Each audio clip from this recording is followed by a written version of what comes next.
It's time for overcoming hurdles. Jewelry can be beautiful, but it can also tell a story. Ebonie Jones is the founder of Clay and Stone, a handcrafted jewelry brand inspired by her Ghanaian heritage and modern minimalist design. And so she's here this morning to share how she turned life challenges into creativity, and she's brought some of her stunning pieces for us to see as well. Welcome to you, Ebonie. Hi, good morning. How are you? I'm so good. So glad to have you here, especially when you're bringing the goods, the fashion goods. So tell me, what has been the biggest hurdle for you as far as what you're facing, as far as different cultures and finding your identity and who you are within yourself? That's actually been a really big thing for me and for my brand. Well, just in general, growing up in a metropolitan area, having this very rich cultural heritage.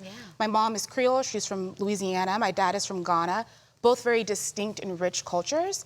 And then going to work and to school and feeling like I had to fit in, feeling this pressure that I couldn't really be myself.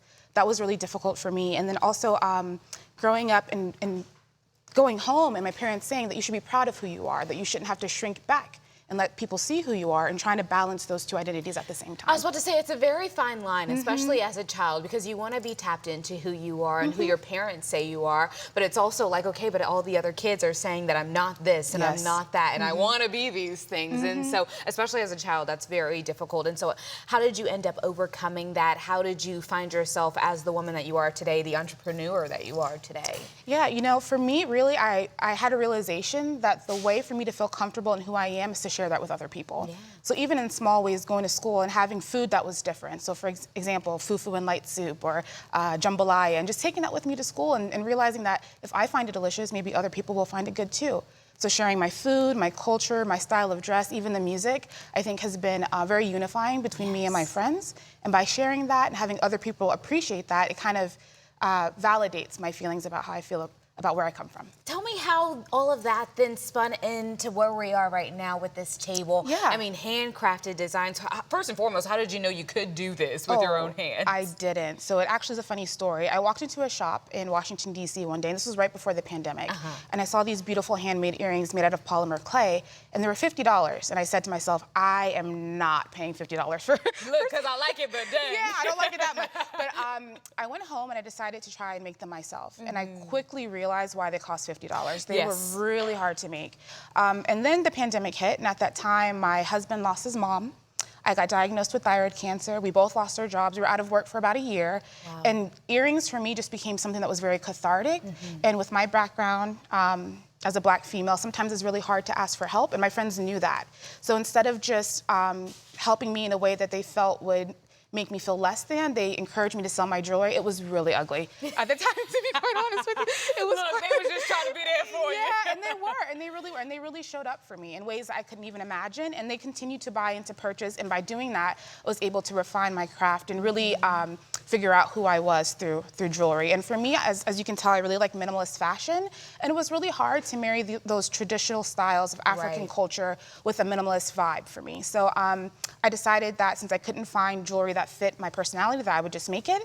And so I have these pieces that are bold, but also at the same time really refined, that have these nods to culture and tradition, but at the same time are modern and contemporary. So they're not literally like costume, but they're more so a culture that you can carry. Exactly. Oh, I like that very much. Okay, so turning your test into a testimony is what I'm hearing, though. And so I would love if you could take us through some of the pieces that you have here. I think this may even be the blue version of what you're wearing right now. You have a good eye. Yes, indeed. Tell me a little bit more about how you come up with the designs, how your hands end up making it into what we see now. Sure. So honestly, I first start with inspiration. So I'll either look at something that I have at home. So for example, we'll look at these pieces.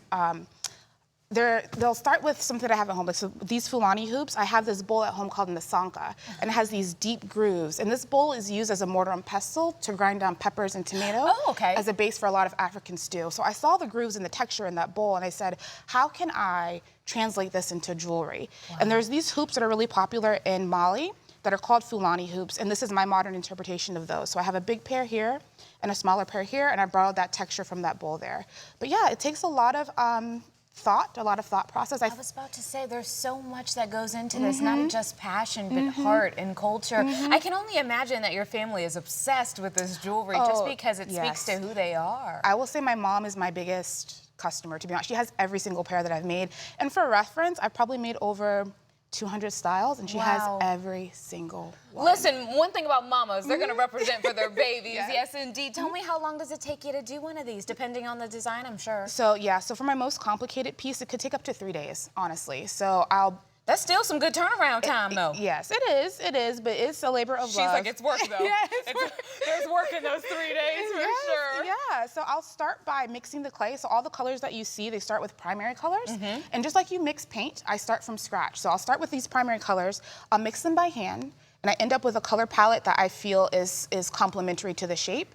And then I'll take some forms, whether it's a clay cutter or I'll sculpt completely by hand. So for example, these don't use cutters.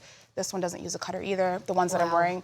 I'll sculpt them by hand, I'll bake them in the oven, I'll sand them, polish, resin, embed the backs, and then they end up And then becoming, here they are, yep. gorgeous and ready for you. Tell us how we find them and how we can get our hands on them. Absolutely, so you can visit me at clayandstoneshop.com. I also have an Etsy. If you go on my Instagram, it's at clayandstone_. I have a link tree in my bio with all of my links there as well. Very, very good. You're making it easy on us to look good just like you. Thank you so much for being here this morning. Thank you for having me. Of course.